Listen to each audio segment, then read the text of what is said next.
ओम शांति। आप सभी श्रेष्ठ आत्माओं को नए साल की ढेर सारी शुभकामनाएं।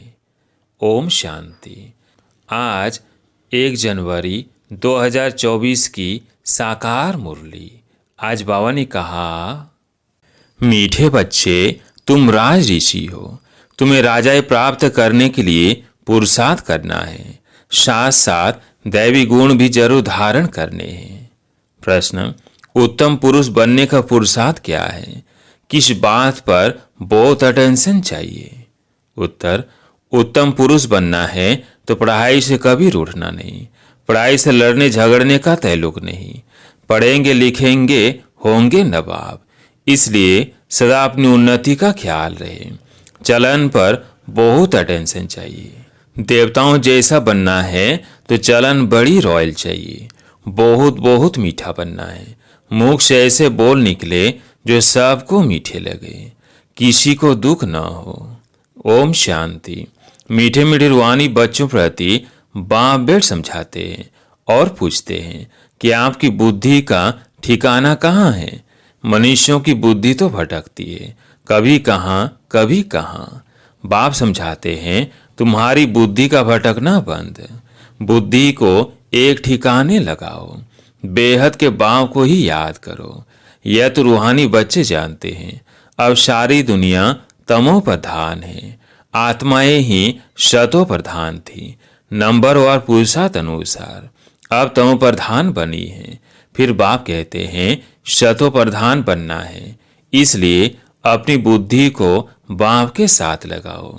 अब वापिस जाना है और कोई को भी पता नहीं कि हमको वापिस घर जाना है, और कोई भी नहीं होगा जिसको डायरेक्शन मिलते हो कि बच्चे मुझ बाप को याद करो। कितनी सहज बात समझाते हैं। सिर्फ बाप को याद करो तो तुम्हारे विकर्म विनाश हो जाएंगे और कोई ऐसे समझा ना सके। बाप ही समझाते हैं। जिसमें प्रवेश किया वो अभी सुनते हैं। पति से पावन बनने की और उस पर चलने की सबसे अच्छी मत बाप देते हैं। बाबा कहते हैं, बच्चे तुम ही शतो प्रधान थे, अब फिर बनना है। तुम ही आदि सनातन देवी देवता धर्म के थे, फिर 84 जन्म भोग कौड़ी मिसल बन पड़े हो। तुम हीरे मिसल थे, अब फिर बनना है। बाप बहुत सिंपल बात सुनाते हैं कि अपने को आत्मा समझो, आत्मा को ही वापिस जाना है, शरीर तो नहीं जाएगा। बाप के पास खुशी से जाना है। बाप जो सीमत देते हैं उससे ही तुम श्रेष्ठ बनेंगे। पवित्र आत्माएं मूल वतन में जाकर फिर आएंगी तो नया शरीर लेंगी, यह तो निश्चय है ना। तो फिर वही तात लगी रहे। दैवी गुण भी धारण करने हैं तो बहुत फायदा होगा। स्टूडेंट जो अच्छी पढ़ाई पढ़ते हैं वही ऊंच पद पाते हैं। यह भी पढ़ाई है। तुम कल्प कल्प ऐसे ही पढ़ते हो, बाप भी कल्प कल्प ऐसे ही पढ़ाते हैं। जो टाइम पास हुआ वो ड्रामा अनुसार ही बाप की और बच्चों की एक्ट चली। बाबा राय तो ठीक देते हैं ना।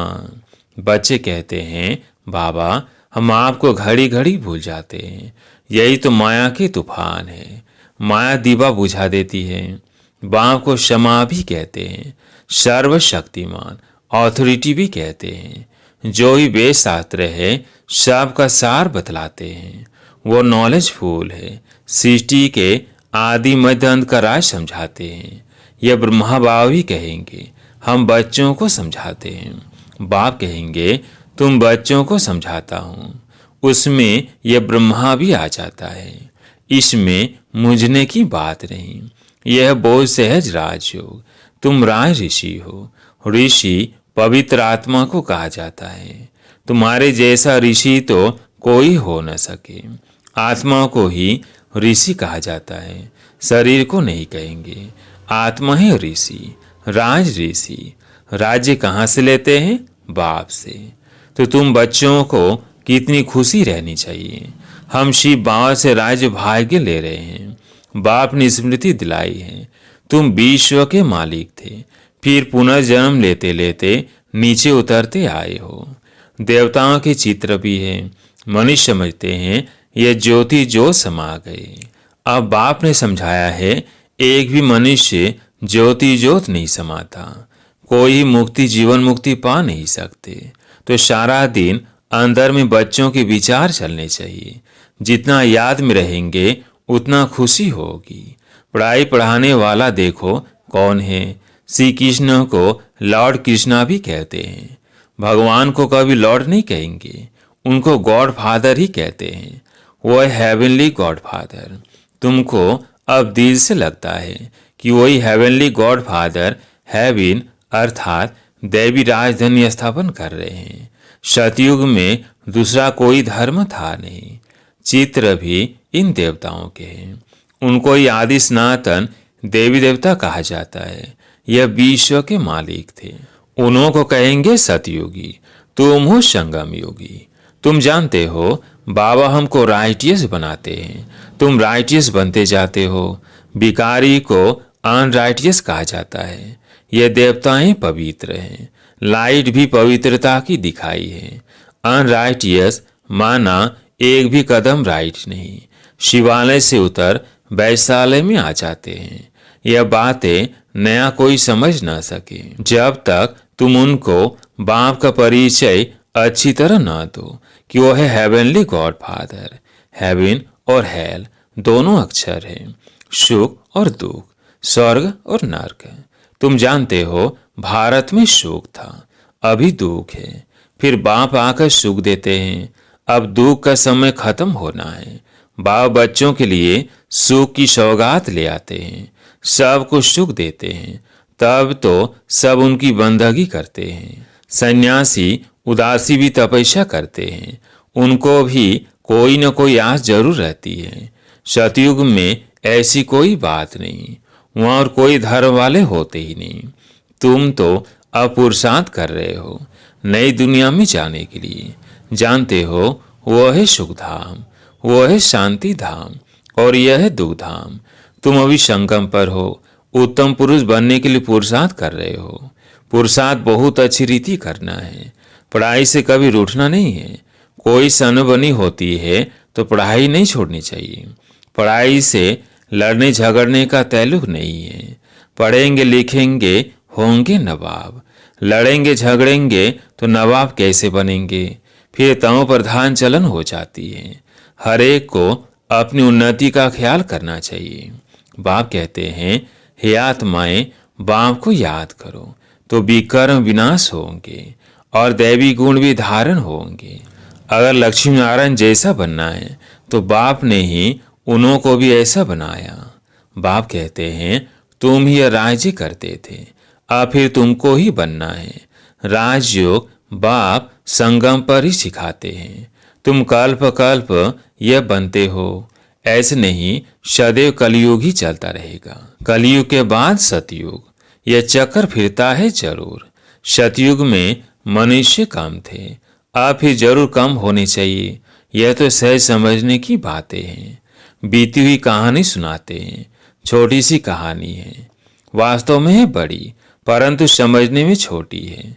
84 जन्मों का राज है, तुमको भी आगे मालूम नहीं था, अब तुम समझते हो। हम पढ़ रहे हैं, यह है संगम युग की पढ़ाई। अब ड्रामा का चक्र फिर कर आया है, फिर सतयुग से लेकर शुरू होगा। इस पुरानी सृष्टि को बदलना है।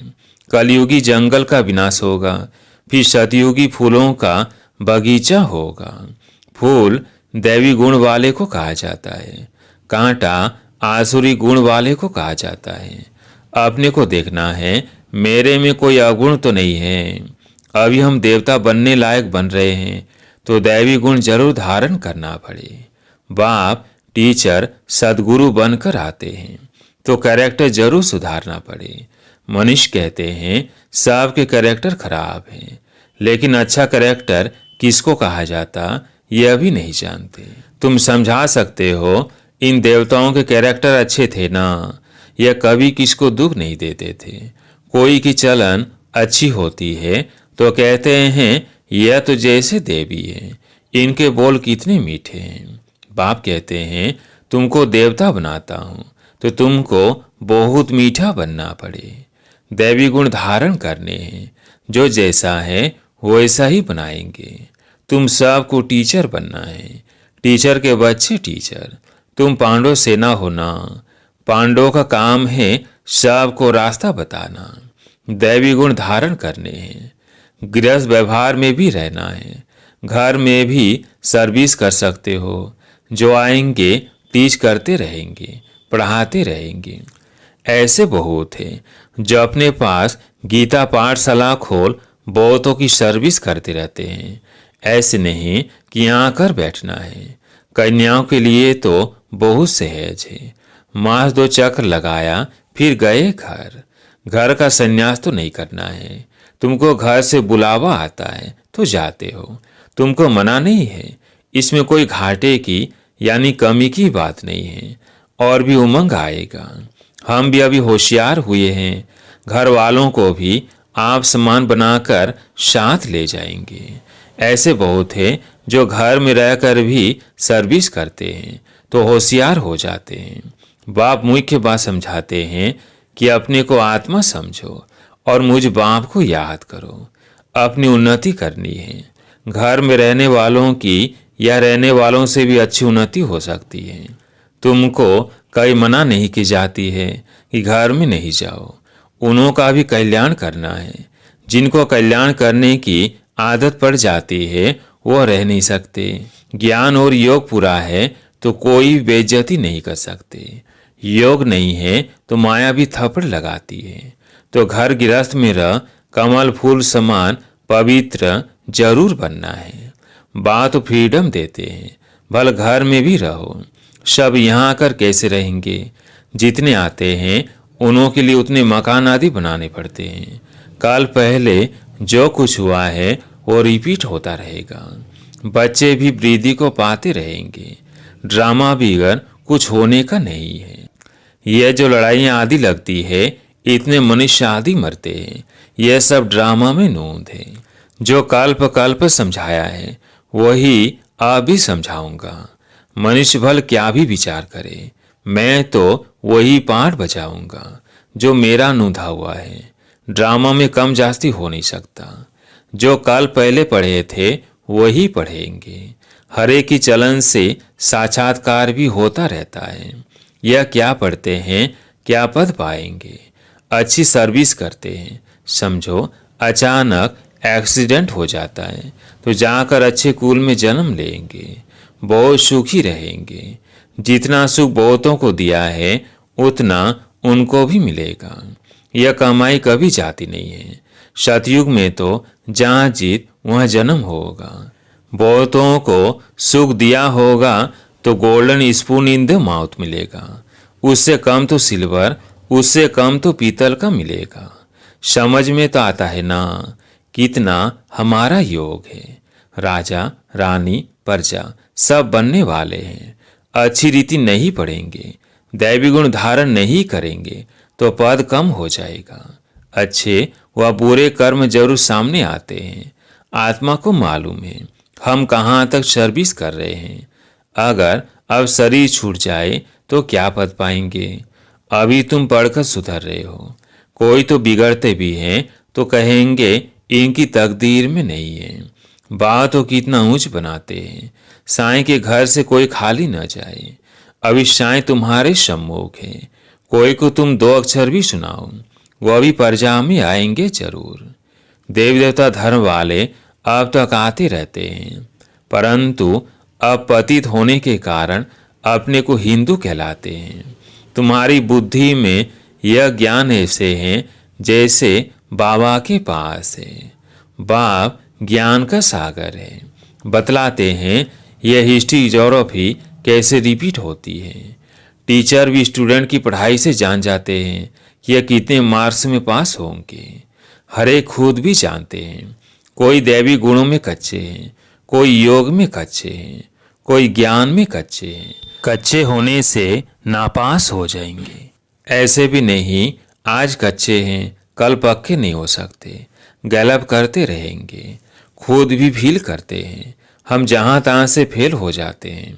फलाने हमसे होशियार है, सीख कर होशियार भी हो सकते हैं। अगर देवाभिमान होगा तो फिर क्या सीख सकेंगे।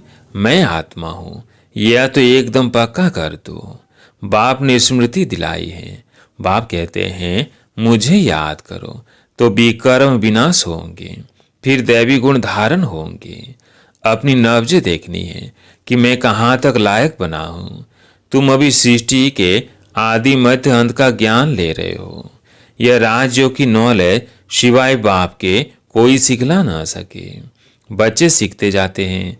बच्चे पूछते हैं हमारे कुल के ब्राह्मण कितने हैं, यह पूरा पता कैसे पड़े। आते जाते रहते हैं, अभी नए नए भी निकलते रहते हैं। अच्छा, मीठे मीठे सिकिलते बच्चों प्रति माता पिता बाप दादा का याद प्यार और गुड मॉर्निंग।